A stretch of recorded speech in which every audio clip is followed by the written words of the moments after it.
Why high earners often feel poorer than they expect. Have you ever noticed something strange? You earn more than you used to, your salary looks good on paper, yet somehow money still feels tight. Not struggling exactly, but never fully relaxed either.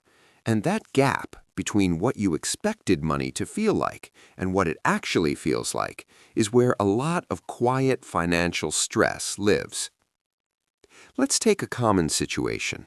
A 30-year-old professional in the US or Europe. Decent job, solid career path. Let's say they earn $85,000 a year, or the European equivalent. That sounds like success, but after taxes, Social Security, healthcare, or pension contributions, that number quietly becomes closer to $60,000 in take-home pay. About $5,000 a month. Now the spending begins.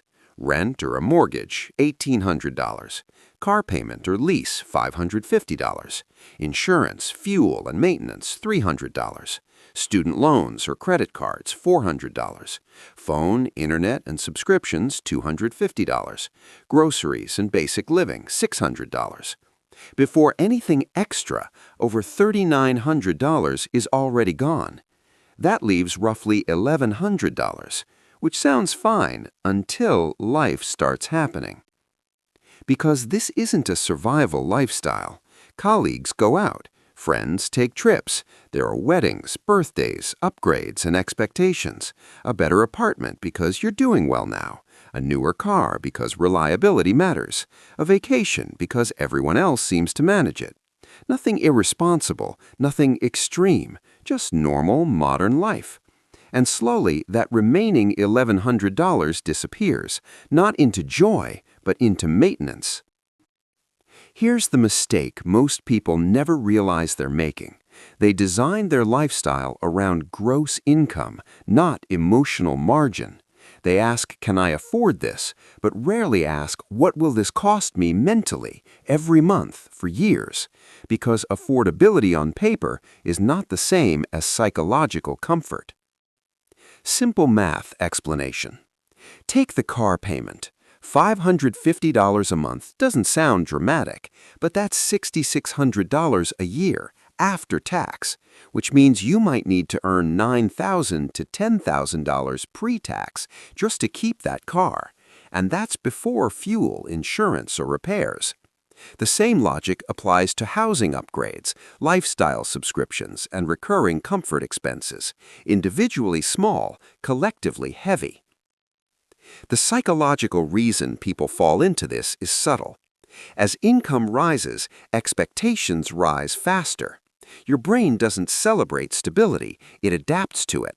What once felt like luxury becomes baseline, and baseline expenses don't create happiness, they create pressure. So even as earnings grow, emotional relief doesn't. Left unchecked, this leads to a strange outcome. You look successful, you earn well, but your financial life feels fragile.